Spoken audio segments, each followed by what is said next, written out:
So in any case, welcome to this session. And hopefully I will admit the participants as they come in. But in any case, my name is Maciej Blazik, and I'd like to welcome my guest, Anna Baxter from Paragon. Well, it's nice to be here. Even if we have a tiny little group, it's okay. We can still work with you all. So yeah, we are just going to go through and again, for our Q&A session is going to be interesting. On our menu, first of all, we're going to do a CELPIP speaking strategies for task 1 to 8. So we're going to take a look at all tasks 1 to 8 for CELPIP. And we are also going to take a look at useful strategies, streamlined strategies that are going to hopefully help us to get the maximum score we can in CELPIP speaking. And at the end, there will be a Q&A session. So some students have already sent me a list of questions during the registration. We'll see if we can find them later today. But in any case, without further ado, let's go ahead and begin. So let's start with CELPIP speaking question 1. So Anna, tell us more about this question. Sure, I'll just sort of jump in. Well, for the tasks, I think just to begin with the general overall questions for the speaking section, always make sure to read the instructions clearly. The most important thing you can do is try to understand what the question is and try to think about what is being asked and focus on that when you're responding to the question. So by starting off with task 1 will always be about giving advice or some type of suggestion. So in the case here, we have your friend is planning to have a business lunch in Toronto next week. Suggest a good place for your friend to have a business meeting. So now you have to think of ideas as to what you want to say. And one of the best advice that I can give people is when you're doing these type of exercises, it's always best to practice with a pen and paper. So because you are giving advice, think about things you want to say. You don't need to explain it, but write down or jot down things that you would like to give advice to. So if it's about losing weight, well, how would you lose weight? So think about 3 things at least as to what you would like to say. So it's always good to focus on that.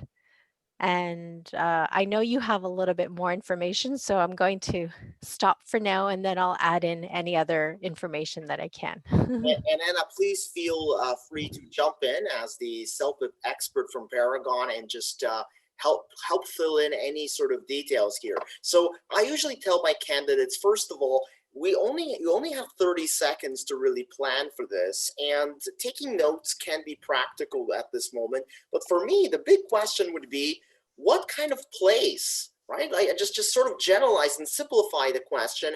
What would actually be a good place for a meeting, right? The first thing is, what would be the actual good place for a meeting? So actually thinking of a good place to have a meeting in order to do this, right? So what would be a good place for a meeting, Anna? I think the first thing that always comes to mind is a coffee shop. I think I've seen so many people have their meetings, but you have to also take into consideration that this is a business lunch. So even if it is a coffee shop, just make sure that you know and you understand that you're having lunch as well. But a perfect meeting place that I've seen is always a coffee shop. What's made some of my candidates really frozen, even with these simple questions like this, is because I think generally it's the perspective. It's the general perspective of how candidates actually connect with the exam. So many candidates, of course, you're standing or you're sitting behind a computer and you're pressing play or record, like you're watching your voice record, you have your waiting time, and it feels very artificial. And so when you're actually going to go ahead and speak, you're actually speaking as if you're talking to a machine, to a computer. You're not visualizing the audience. So for me, my best approach for this is to visualize the audience. I've had a few candidates ask me about stress, right? Why is it so? Sometimes the test can be very stressful. visualizing an actual audience, an actual person, right?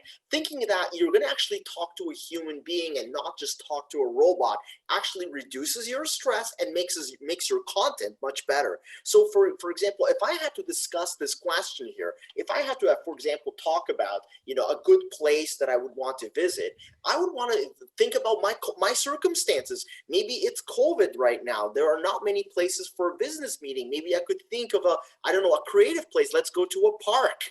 Let's meet virtually, for example.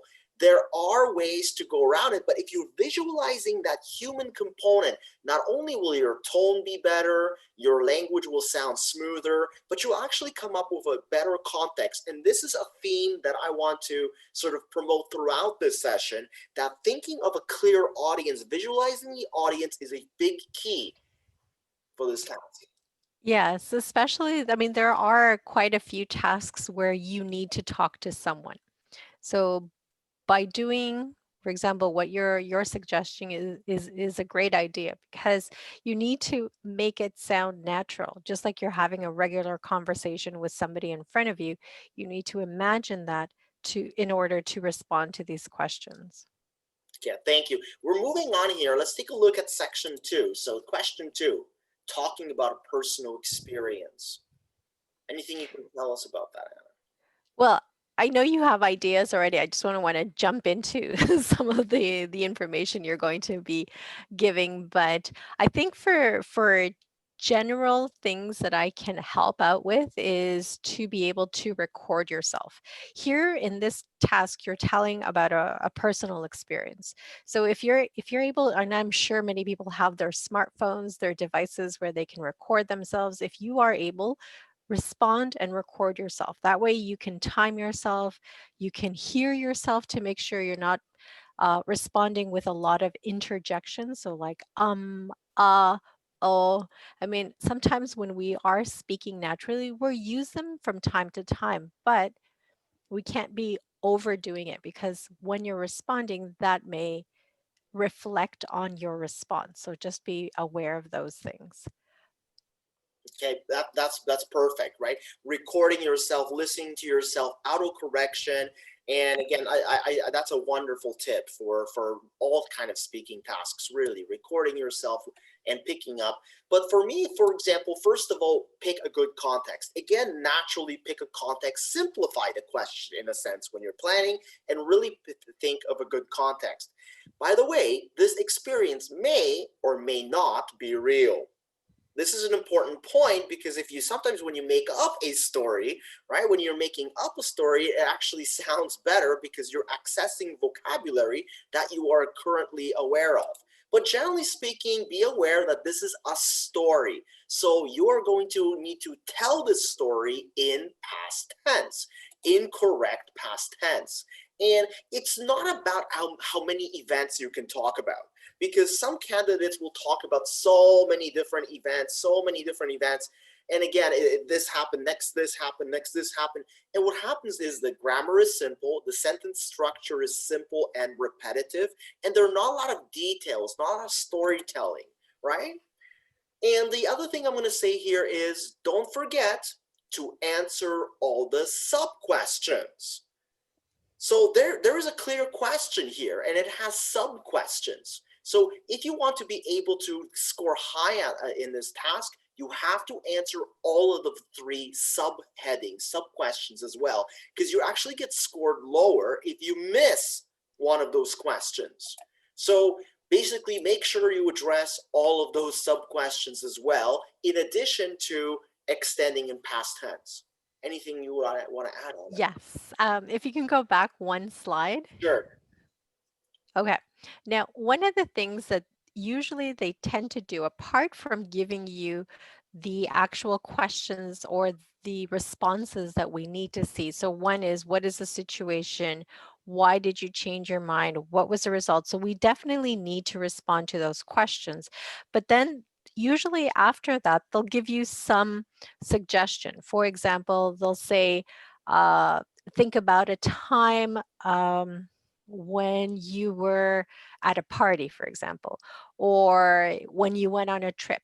Those are just recommendations. Then you can just, it's just to help you think about a situation. Maybe if you did go to a trip and something happened where you had to make, uh, where you had to change your decision, or if you went to a party and you had to change your decision, there you can pick and choose your memorable experience.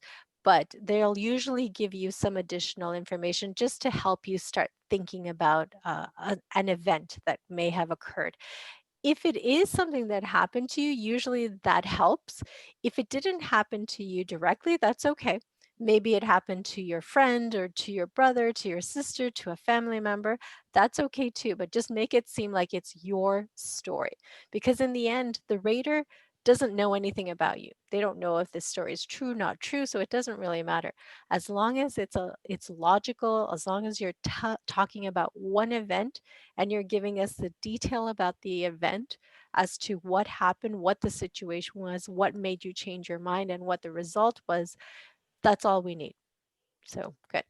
Perfect, perfect. So absolutely. So excellent.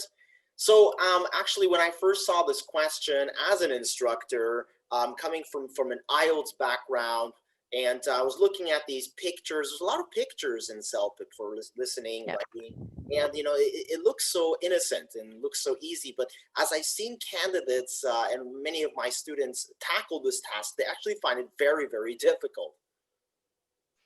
Yeah, so I think one of the most difficult things is describing, because usually you're looking at all these little minor details, but it does occur in day-to-day life. I mean, a lot of these situations are meant to mimic daily situations. So even if you're, let's say you're on the phone, you're trying to grab a taxi, or you're looking for a place, you might call your friend. You're like, I'm in the middle of this street and this is what's happening. We're using details all the time. But here you're just put into one situation where you are now forced to talk about the details. But we do it on a daily basis without really thinking about it. But here we want to make sure that you're able to do it in a natural way. So now you're describing the scene and what's happening and what's taking place here. Yes, exactly. Generally speaking, I usually start with a general overview. I always recommend to set the context. Like if you were, imagine this is a practical thing. Again, visualizing the audience, thinking that you're actually talking to a human being. Try to imagine what a human being would need to truly realize and visualize this setting. So first of all, where is this taking place? Where is the general context? So first of all, set the general context, right? So be able to be able to understand. Then think about 3 or 4 points in the picture that you want to highlight as a support for that general idea. So usually when we have a picture of a situation, you would have to think about coordinating, planning about how you're going to move through the picture. So if you're just sort of like, I called it fly vision, when you're just like looking here and looking there and going back again and moving all over the picture and talking about details from all over the picture, it can be quite difficult or really confusing. So try to sort of plan an approach about what you're going to talk about. Maybe first in the foreground, then look at the middle ground or to the right, and then again to the background. It doesn't always have to be background, middle ground, and foreground. It could be from left to the right. It could be an X here, but basically think about 2, 3, or 4 points on the picture that you're going to focus your attention and then extend with detail about that detail. Sometimes pictures can be quite tricky. And again, the trick is not to try to discuss everything. It's impossible to discuss everything. These pictures are very busy. So you'll have to think about, let's say, planning an approach that seems logical, that will include the most relevant detail, but a relevant detail that will support the general idea of what this place is talking about. So basically, highlight about 3 or 4 points and extend them, and don't forget to set the general context. Great. Now I'm going to have you go back to one of the photos from the previous slide. Okay, I think one of the points that you're making, which is very valid, is don't be overwhelmed because you see so many things happening in this photo that you might feel that you're obligated to describe everything. So that's not the situation. Just start off with you have maybe one focus, and as long as we know which direction you're going to, we know sort of what the placement is in the photo, but do not be overwhelmed. And if you're only able to describe two or three things, that's okay, because sometimes you'll end up using more elements in the description. And it's not just describing, but even adding the emotion to it will absolutely help your response. So even if you're talking about the lady that's cooking, she might feel overwhelmed because there's so many dishes and she might be exhausted. And just by using those words, those elements, that will help with the description.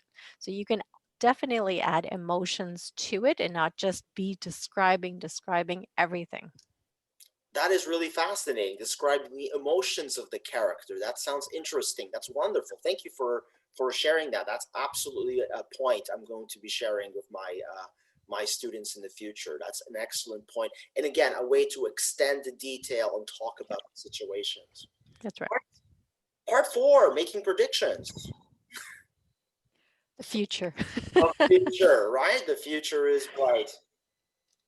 Well, here, I mean, the only thing I can say is yes, it's going to be very important to describe the future and how you describe it, trying not to be so repetitive, because the most common expressions that we'll use is will and be going to. But allowing other words to be present will help because there are ways to describe the future without just using will and be going to. Thank you. That's absolutely true. And again, that's what actually my first point is talking about probability. This what will most probably happen, not what will happen. So it's not a fatalistic, it's going to happen, it's not going to happen. Yes, it will not. This is where we have to discuss in language of probability. And again, one thing is, first of all, you don't have to set the overview about the situation the way you have to do with task three. In task three, you're describing the general overview and then you're describing the picture in good detail. In task four, you no longer have to set the context because the context has been set. So instead, you should focus on maybe one or two important details, maybe two details inside, and then talk about it. For example, what do you think the boy is going to do next? So you could even focus most of your response just talking about the boy and his context in this. But again, very important here, when you're doing this prediction, right? You should be thinking about using the language of probability. So just as Anna said, we can say the boy will stay behind and finish the painting, but we could say the boy might want to stay behind and finish the painting, or the boy is probably going to stay, or the boy will likely stay. So using the language of probability, again, changes, it's more accurate because you're doing what the question actually asks you to do, which is to speculate and make predictions of probability, but also you're using a variety of future tenses that go beyond the simple will and going to in a very repetitive sense. Yeah, you just gave all the response right there.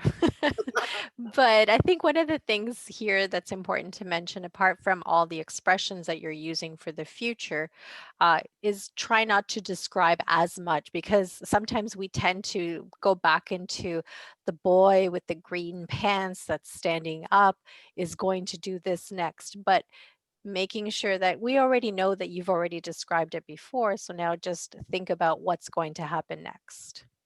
Exactly, right? So just focus on 1 to 2 points and extend. It's quite possible to even focus on one boy and like 1 point in the picture and then extend it in a holistic way and have a very good response. So it's not, again, it's not about how many things you're going to talk about will happen in the future, depending on the people. It's the extension, right? Of extension of certain situations more than just a quantitative, how many things can we talk about, right? And to make it easier, usually you'll just extend the points that you've already mentioned prior. So if you've already mentioned maybe 2 or 3 things from before, then just extend it in the next picture. That's perfect. All right, extending from that. Perfect. All right, task 5. This is a fun one. Perfect for this season now. Anna, anything you'd like to say about this? Well, here, when you're comparing and persuading, there are vocabulary words that are very powerful. So it's always good. And I'm sure Mache in his classes or in the classes from the school, they're going to touch upon this. But there are words that you need to use when you are comparing. And sometimes it's mostly like bigger, better, things like that, or persuade, or vocabulary words that are used for persuading. So that's good to focus on as well, because we need to know that you're able to do that, and using it as part of your description will help with your response. Perfect. So I'll ask you more about specifics about the words, those powerful words. But basically, in this question, you have to choose one of the options, and then you'll find out that your friend, your boss, your coworker has chosen another option, and it will be your choice to convince your friend or your boss or whoever else has made the alternative choice that your choice is better, right? And again, you can choose one of those choices, but if you don't make a choice in time, the computer will make the choice for you. But generally speaking, my first approach is to keep it simple, and don't forget to acknowledge the other option as well. So sometimes candidates will just describe will say, I know you made a very good I know you chose that one, but I think this one is better. And again, if I say, I think you although I think your Mac Daddy Parka is good, I think Canada Goose is better. And then you just extend about Canada Goose. You're not really acknowledging the value points about the other choice as well. And I got a kind of like a 25% to 75% ratio. Don't be afraid to acknowledge the other choice as well. You only have a minute to do this, but in that minute, you can spend a couple seconds, you can spend a few seconds explaining what the advantage. Again, you don't have to talk about all of the points, but basically don't forget to acknowledge the other point, like the other choice as well, right? And the other thing is to, of course, justify your answer. But as you justify your answer, one big mistake I can see, and this I can see that in candidates who are even high level, they're doing a lot of reading. They're just reading the points word for word. So please don't do this. So, I mean, what I would say is paraphrase, right? You can say, well, the Canada Goose is like 10 times more expensive or way more expensive, Yep. or it's a little bit warmer than, we'll keep you warmer during a little bit warmer than the other one, right? So extend the detail, but paraphrase. Don't just read the bullets, because obviously if you're just reading what's on the screen, you're not producing a lot of new language. Yes, that's right. And what we want to see is that you are capable of using other vocabulary words, other phrases, and it's important for you to use that and not to repeat the same words and phrases over and over again. I have to ask that question. What would you consider to be powerful words of comparison? So if we have a task like that, what would you consider to be powerful words for this task? Um, well, it depends on how you are describing it. You can always say like if I'm comparing, I can say one thing is like this. On the other hand, the other one has these wonderful things, just to give it a better response. You could say regardless, nevertheless. Um, I am certain that this is going to be much better for you. So, I mean, there are phrases like obviously, surely, regardless. So, there are phrases that can be used. But if you are going to use these types of phrases, just make sure you know how to use them and you're confident enough to use them. Because sometimes there are vocabulary words that are new to people and you might end up using it in the wrong context. So just be aware of that and be careful. So if you are going to use other phrases, make sure you use them in a natural way and you understand how to use them. Fantastic. That's a great point here. And again, I emphasize the proper use of transitions, subordinates, and Yes. conjunction. So you Yeah. don't just want to use but, or and, right? Or just repeat those transitions, but use a variety of transitions, subordinates, and conjunctions in order to make a comparison to discuss them. And again, subordinations, complex sentences always score higher in standardized language proficiency examinations. So it's always good to see complex sentences instead of just simple compound sentence throughout. That's perfect. All right, let's talk about task 6, dealing with a difficult situation. This is one of the challenging ones I feel for some people because you're put in a spot where you might not know how to respond to that and what to say. But being compassionate, fair about what you're saying, using the right vocabulary words, and I know you're going to touch upon that as well, is going to be very important in this task. So, one thing first is understand the situation. What is the situation that you're dealing with here? So in the case here, it's your friend got into a car accident, wants to visit, and he wants you to visit him in the hospital. However, you have already promised to take care of your friend's 7-year-old child today when she's doing an important job interview. So now you have to select which person you're going to talk to. And once you've decided, think about things you're going to say to that person. Perfect, right? Perfect. So I usually just say, first of all, think about who are you going to be talking to. You're not going to be, and sometimes I've seen candidates sort of do a balanced approach that they talk about, they're trying to talk to both people. You're only going to talk to one of these individuals. So think about who you're going to talk to and how are they going to feel, right? So again, just like I talked about in task 1, where you're giving advice, visualize the audience. At this point, yes, I'm going to reflect what you said there, Anna. Visualize the audience and think about what kind of emotions that person's feeling. Put yourself in their shoes. Empathize. Gently empathize, right? And this is where you have to use proper tone. And generally speaking, tone, it's a little bit formulaic, but it can be screwed up a little bit if you don't know the proper ways to say it. But basically, you'll have to either formally request something, right? Someone's like, can you do something? Would it be possible for you to help me? Would it be possible for us to reschedule? Would it be possible for you to choose someone else to be the best man in our wedding? Or would it be possible to designate someone else, right, to be in that position, for leader position in that professional setting?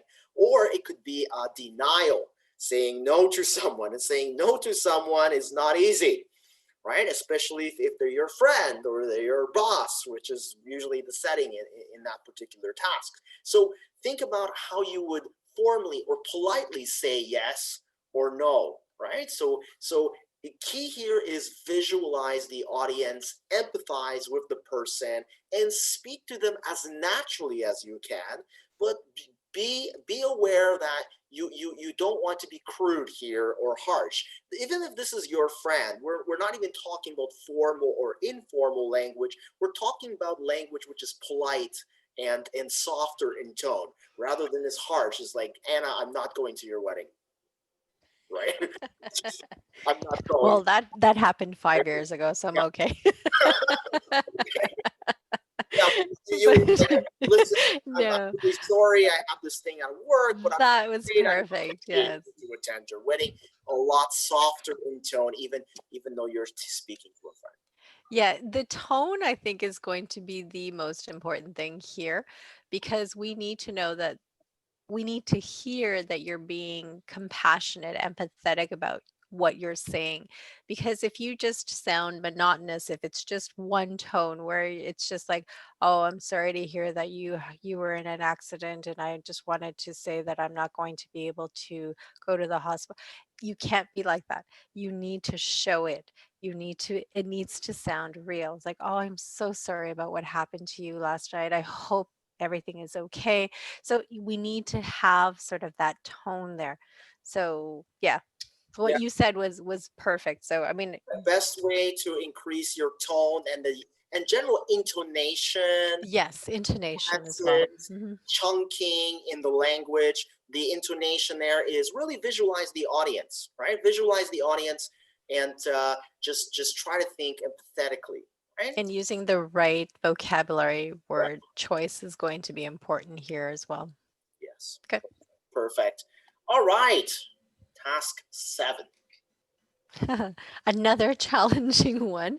I feel that this one here, expressing your opinion, uh, people find it hard to respond to sometimes because it might not be a situation that is real for them.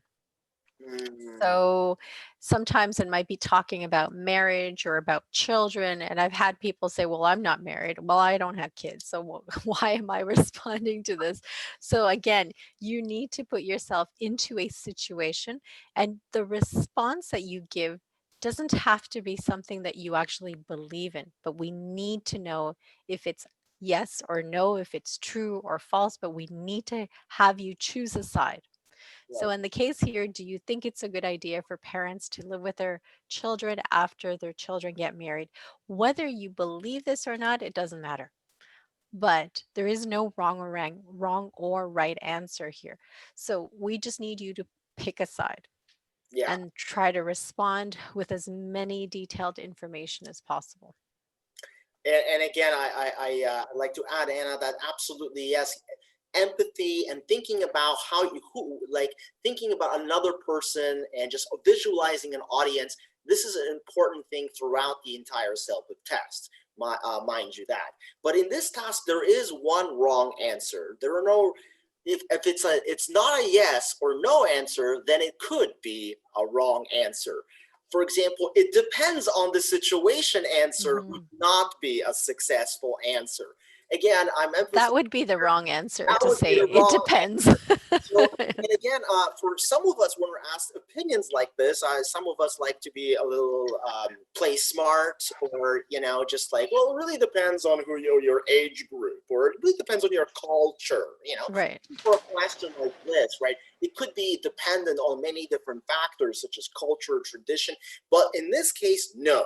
There's a yes or no answer. There are no neutral approaches in this answer. So you actually have to choose a side, right? So, and again, this is really hard because the other thing is this is really timed situation. You don't have a lot of time.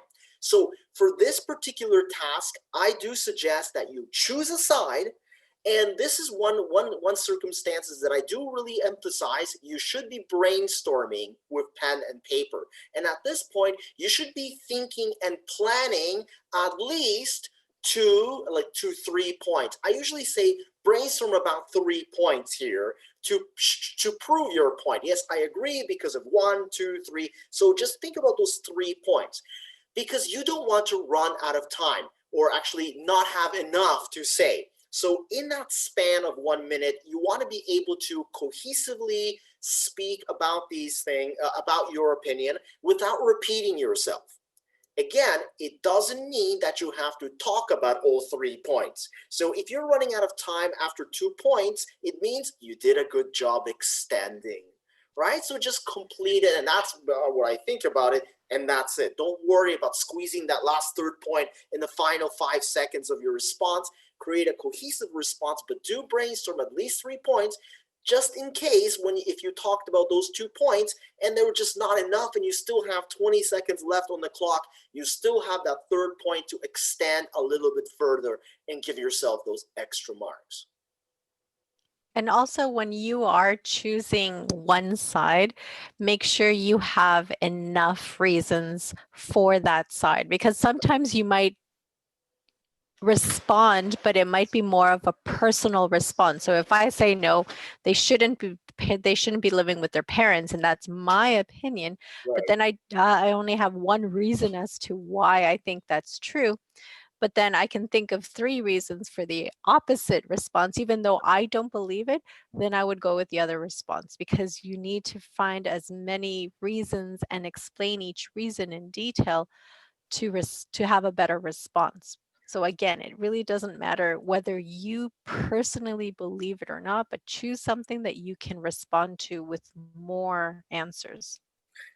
Again, truth is not as important as the quality of your language. So even if you, um, so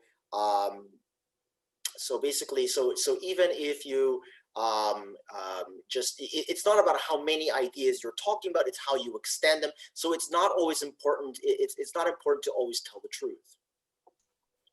That's correct. Perfect. Okay, so last task, right? Last task. Task 8. Describe an unusual situation. Anna, tell us about. It will always be a strange situation. There will never be something logical. This is probably the only task where sometimes it doesn't make any sense, because you will always have to describe something that you may have never seen before, uh, or there's always some unusual situation going on there. But there's 2 things here. One is the description, and then the other is the story, the situation. So make sure you complete both tasks, because they will tell you what you need to do in the task apart from just describing something strange. Right, absolutely. And again, yes, these tasks are very, very strange. They're animals which are not real. There are pieces of furniture that have no practical implications whatsoever. Just Yeah. no applications for practical at all. But yes, you're supposed to explain this. But what I usually say is, first of all, what is the purpose of the particular task, right? What is the purpose? Why are you doing the task that you're doing? And so my main points here is, it's useless to write very much when you're planning. Yes, you have a minute, but some candidates will write a lot of vocabulary about the details, and they'll be writing so much vocabulary when it really comes to actually talking about the task. They'll be just focusing on trying to use this vocabulary. And really, the point is to understand the context. This is not the same as task 3. In task 3, you're just describing a picture that someone else doesn't see.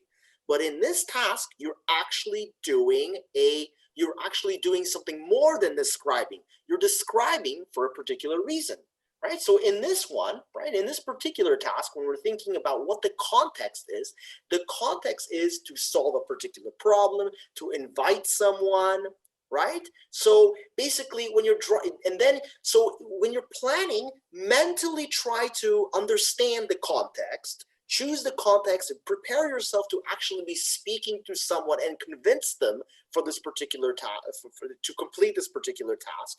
And then mentally try to think about the detail, because taking notes at this point, sometimes it takes too much time, and sometimes it doesn't produce a natural response. So staying in that context produces the most natural response, right? And so when you're planning mentally about the details you're going to describe, think about a direction again. Again, is it from the left to the right, from the top to the bottom, bottom to the top, from the front to the back? How are you going to plan your response in respect to the actual direction? So again, having a good organization helps to produce more details, because you do have to describe this. So just jumping from point left and right without a clear progression could be confusing at this point. Anna. That was great. I don't know how much more I can add to that one, but the context is absolutely important. So you're going to start off with the context. So just keep in mind that this task will always be, you're talking to somebody on the phone. So you're going to have this chit chat at the beginning, like, hey, mom, I'm here at Leon's or at IKEA, and I just saw this really strange lamp here. And then fill in a little bit of a context there. and then you're going to describe, and at the end there's usually a question or there's some additional information in the context that you have to add. So just make sure to complete the task fully than just using the description. Thank you, Anna. Absolutely. I'm just going to summarize and just say this task is very difficult. This is a very difficult task. Yeah.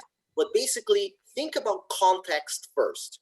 This is not just a descriptive task. This is a descriptive task in the context. It's functional. What is the function of this description, right? So you're still persuading. You're still you're denying. You're You're questioning. asking. You're Yeah. asking. You're asking Hmm. permission. That's right. So what you're doing is look at the context, use the context to as the structure for your response as in the most natural way as possible. So again, visualize the audience, right? Yep.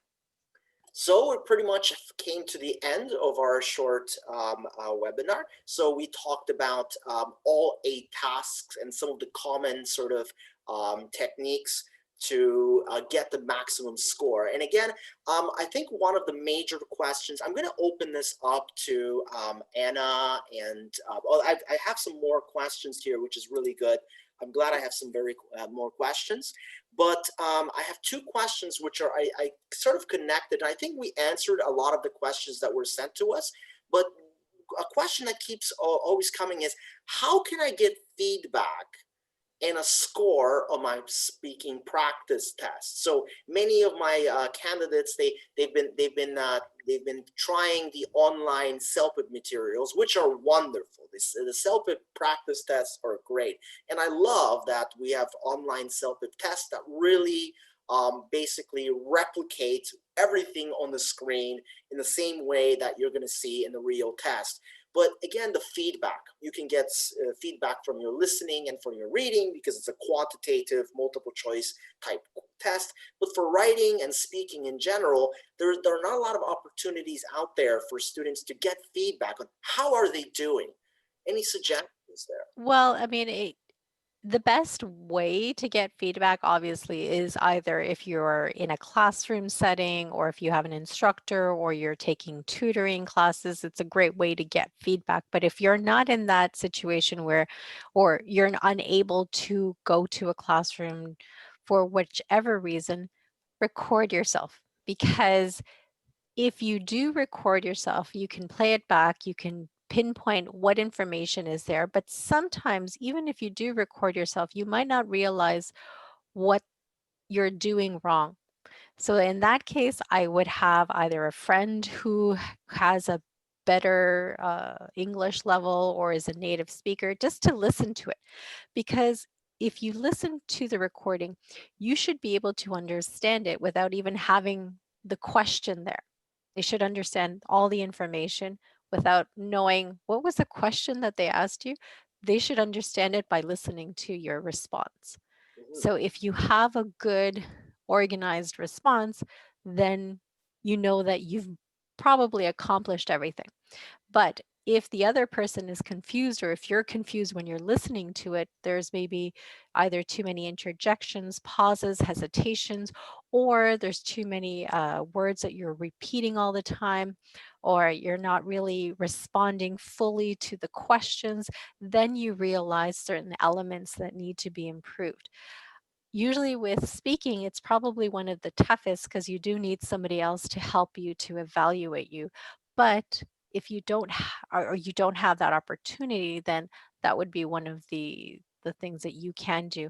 And even online, there is a rubric that you can follow to make sure, are you completing the tasks for each section fully? Mhm. So I've also noticed that there are some general public band descriptors out there There as are. well. Now, again, they're very complex, and especially for second language learners to understand and they again they use a lot of meta language as well. So if you're not an English teacher or work in a profession of English language or language training in general, it might be difficult to understand, but so a lot of questions I get is, what is my band? Am I a 7 now or an 8? Am I a 9 or a 7? Is that more 7 or is that more 6? And again, for English teachers, that is not what we should do responsibly as English teachers, because as we're giving you, we can give you a response, say, okay, this is a good response. We can point That's right. out the errors that you make. And again, understanding what the task is doing is asking you to do, right? Looking at the task is asking you to do.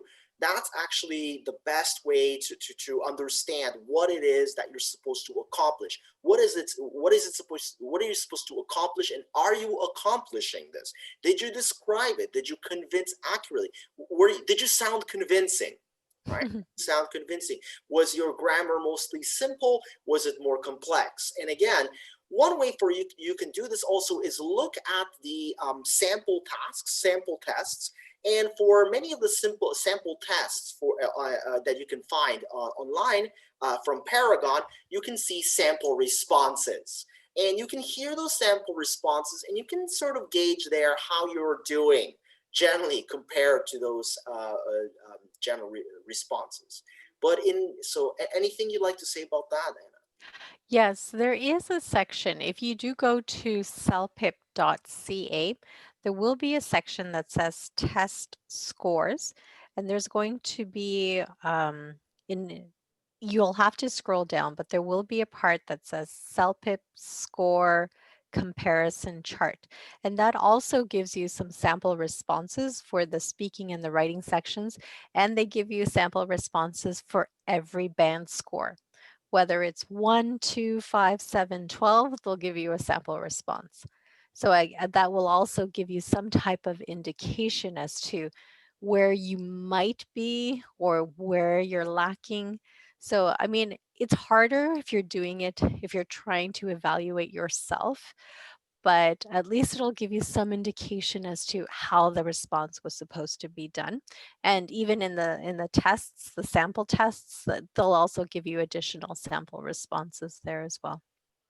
And again, if you are looking for feedback on your speaking and writing, again, my name is Maciej Blazik, and I'm from Summerhill Online Academy. You can visit Summerhill Online Academy, and you can book a free 30-minute consultation with me or another CELPIP instructors. So Summerhill Academy is an official CELPIP testing preparation center. So all of our instructors have received formal CELPIP training from Paragon. So if you have any questions or you'd like to get a free consultation and get feedback on your speaking and for your writing, you can go ahead and visit summerhillonlineacademy.com and book your free consultation. Alternatively, you can also email Anna with all and any of your questions regarding anything whatsoever related to CELPIP as well. Yeah, that would be great. I mean, if it's about pricing, registering, any questions you may have about the actual test, preparations, what we can do for you, the resources, just let me know and we can help you out with that as well. And just for participating today, you will get a special voucher code to receive some additional resources for free. Yay! And there's also going to be a special discount actually coming up tomorrow. So from Wednesday until Friday, there's 50% off all the material, either CELPIP or CALE. There's going to be a 50%, it's a flash sale. So it's only for 3 days straight yeah. So take advantage of that. If you do know people or friends, that's the best time to shop for these materials, for the resources. Well, And then we did, sorry? go ahead. No, I said we did have a comment from Sebastian, which was funny, that he said he loved the leg lamp. Yeah. Which is great. Sorry, yes, yeah. Thanks, Sebastian. That was all me. Thank you. And speaking of flash sales, I just want to just remind everyone that we are opening a new semester this November. Our new semester of our CELPIP preparation course. It's an online course, but it's a group course. It's 40 hours. It's 4 weeks, so it's 2 hours a day. All of our instructors are certified CELPIP instructors. All the study materials are included, and all that entire 40-hour 4-week course is only $650. including all of the materials as well. So you can register today. The last day to register is October 30th, and it begins on November 2nd. So please do visit Summerhill Academy and check us out. Right. So that's the end. Thank you for coming. Yes. And any questions for us, either from Anna or Sebastian? If there's any questions, please let us know. But this was great. I mean, all the information is fantastic. It's always better if you are going into a program because that way you can practice all the different areas. I know sometimes for students, let's say they feel that only their speaking is weak and then they end up practicing just the speaking and only the speaking, and then when the test comes, sometimes they'll see an improvement in one section, but then because they haven't practiced the other sections, those scores may go down as well. So it's always best to practice everything if possible. Right. And again, we offer private preparation as well. So for private preparation, you can go ahead and just book 2 or 3 or 4 sessions, focusing on your speaking and writing, get good feedback on your productive skills, not just your receptive skills, which you can practice a lot at home, but those productive skills, especially if you're looking to jump to a higher band, like band 9 or band 10, or past band 10, you would definitely need some more private one-on-one preparation. So thank you very much, everyone, for attending. Thank you. And thank you, Mache, for having me here today with you. Hopefully we can do another one later on, because I think we're going to be thinking about also maybe writing, just to have little tips and strategies and ways to help people. So hopefully you can join us then as well. Thank you very much, Anna. Thank you. Take care. Take care. Bye.